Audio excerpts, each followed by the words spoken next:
Yes, what's the difference between motivation and inspiration? बड़ा अच्छा सवाल है ये।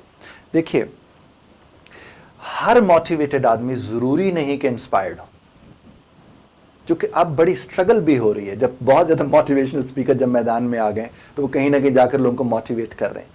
देखिए, अगर आप एक्सटर्नल फैक्टर से मोटिवेट होते हैं तो वो आप ज्यादा देर मोटिवेट नहीं रह पाते, फिर आप मोटिवेट होने के लिए स्ट्रगल कर रहे होते हैं। लेकिन अगर इंटरनली आप मोटिवेट होते हैं तो वो सिर्फ आप इंस्पिरेशन की वजह से हो सकते हैं, उसके बगैर आप मोटिवेट नहीं हो सकते। बल्कि पिछले दिनों बड़ा एक ज़बरदस्त सा मैंने एक कार्टून बना हुआ था, या पता नहीं कोई तस्वीर थी, हाँ तस्वीर थी एक, मैंने देखी। उसमें क्या था कि एक साहब टूटे हुए साइकिल के साथ रस्सी बांध के एक बहुत खड़ी हुई बस को, जो खड़ी हुई बस थी, फंसी हुई थी, उसको निकालने की कोशिश कर रहे थे, और नीचे टाइटल लिखा हुआ था कि मोटिवेशनल स्पीकर की बात सुनकर ये उस पर अमल करने जा रहे हैं।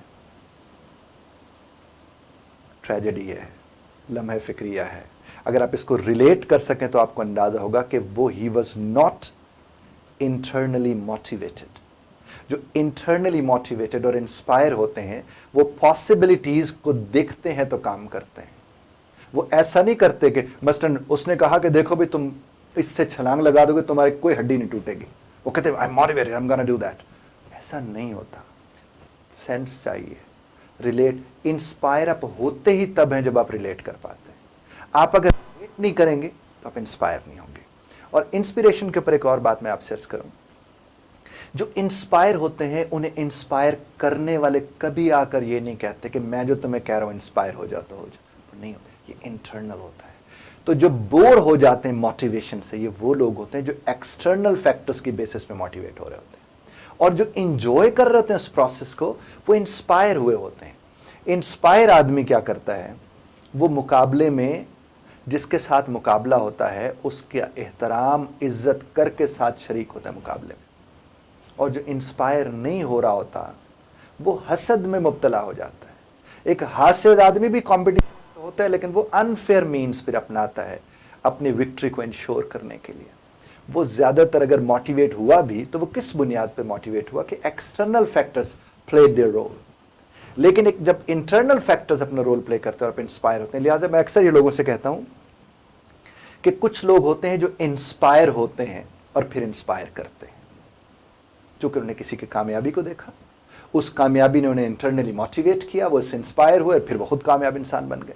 जबकि कुछ लोग क्या होते हैं, किसी की कामयाबी को अपने दिमाग के उस खाने में रखते हैं जो दिल को खराब करने में किरदार अदा करता है। तो ऐसे लोग चूंकि इंस्पायर नहीं होते, हर लम्हे एक्सपायर होते रहते हैं। ये ना मरते हैं ना खुद को मरने देते हैं, ये मर मर के मर जाते हैं। जबकि ये दुनिया में आए किस मकसद के लिए होते हैं कि इन्हें जी जी के जीना भी था, मरना भी था और लोगों को जिंदगी भी देनी थी।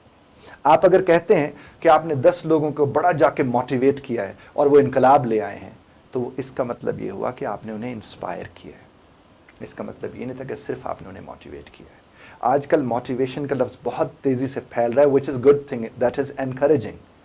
लेकिन मोटिवेट करने वाले का अपना मोटिवेटेड होना किसी को मोटिवेट करने के लिए बहुत ज़्यादा ज़रूरी होता है।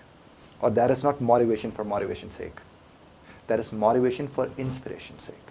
यानी you get inspired to inspire someone.